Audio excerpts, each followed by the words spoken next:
Now it's more clear of what they can and cannot do. And apparently, what you cannot do is have active marijuana in your system and operate a motor vehicle and be free from prosecution.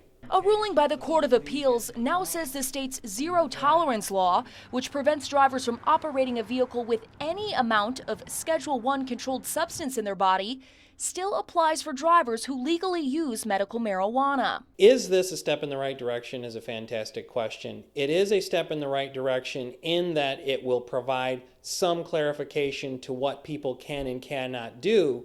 Defense attorney Gerald Sheffalo says the 2008 Medical Marijuana Act is a constant form of confusion for his clients, and many of them think it means marijuana is essentially legal, when Sheffalo says that is not the case. They're not trying to break the law. That's what I see with my clients. They just want to comply with the law. But when laws are unclear, they don't know what to do.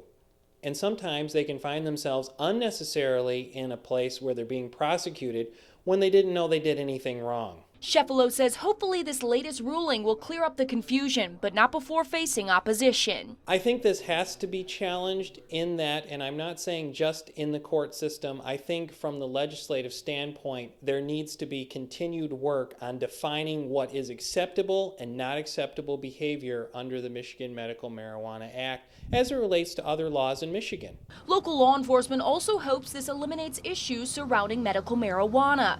However, Traverse City Police Captain Brian Hefner says right now this new ruling will not change up how they patrol the streets. So our enforcement will not change. What's going to change is how the courts apply the law and the ruling from the appeals court and how the prosecutor charges individuals. But Sheffalo points out when laws are in a state of flux and changing, prosecutors have no real black and white guideline to follow. So prosecutors have the ability and control to decide what they're going to charge and what they're not going to charge.